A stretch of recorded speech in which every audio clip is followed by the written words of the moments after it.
বাগেরহাটের গণসমাবেশ উপলক্ষে ইসলামী আন্দোলনের চিতলমারীতে কর্মী সভা। এস সাগরের তথ্যচিত্রে বিস্তারিত। আগামী 13ই সেপ্টেম্বর বাগেরহাটে ইসলামী আন্দোলন বাংলাদেশের নায়েবে আমির মুফতি সৈয়দ ফয়জুল করিমের গণসমাবেশ উপলক্ষে চিতলমারী উপজেলা শাখা কর্মী সভা করেছে। রবিবার 31 আগস্ট রাত 8টায় চিতলমারী থানা সংলগ্ন দলীয় কার্যালয়ে এ সভা হয়।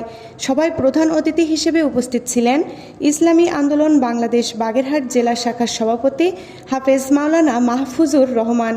বিশেষ অতিথি ছিলেন ইসলামী আন্দোলন বাংলাদেশ বাগেরহাট জেলা শাখার প্রশিক্ষণ সম্পাদক হাফেজ মাওলানা মাহবুবুর রহমান। ইসলামী আন্দোলন বাংলাদেশ চিতলমারী উপজেলা শাখার সভাপতিত্বে এ সময় বক্তব্য রাখেন চিতলমারী উপজেলা শাখার সাবেক সভাপতি মাওলানা বোরহান উদ্দিন খান, শ্রমিক আন্দোলন চিতলমারী উপজেলা শাখার সভাপতি মাওলানা সুলতান মাহমুদ খান, সদর ইউনিয়ন মুজাহিদ কমিটির মাওলানা হেদায়েতুল্লাহ, বাগেরহাট জেলা ছাত্র আন্দোলনের কলেজ বিষয়ক সম্পাদক মোহাম্মদ রনি বিশ্বাস ও ইসলামী আন্দোলন বাংলাদেশ শিবপুর ইউনিয়ন শাখার সভাপতি মোহাম্মদ বাদশাহ আলম। এছাড়াও বিভিন্ন ইউনিয়নের দায়িত্বশীলেরা বক্তব্য রাখেন। সভাটি পরিচালনা করেন ইসলামী আন্দোলন বাংলাদেশ চিতলমারী উপজেলা শাখার সেক্রেটারি মাওলানা শাহাদাত হোসেন ও জয়েন্ট সেক্রেটারি মোহাম্মদ সবুজ মোল্লা। আগামী দিনে বাংলাদেশকে একটি সুখী সমৃদ্ধ রাষ্ট্র করার জন্য ইসলামী সমমনা সকল দল আজকে একটা প্ল্যাটফর্মে এসেছে।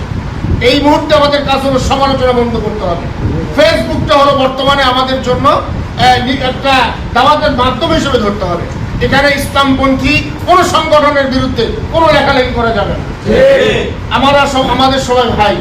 আগামী দিনে যে একটা বিপ্লব, একটা আমরা স্বপ্ন দেখি ইসলামের বাংলাদেশ, এটা বিনির্মাণে আমাদের ঐক্যবদ্ধ থাকতে হবে এবং বিশ্বচন্দ্র আহ্বান করেছেন প্রত্যেকটা কর্মীকে কাজের মাধ্যমে পরিচয় দিতে হবে। ইসলামী আন্দোলন কখনো কারোর সাথে গাদ্দারি করে না, মুনাফিকি করে না।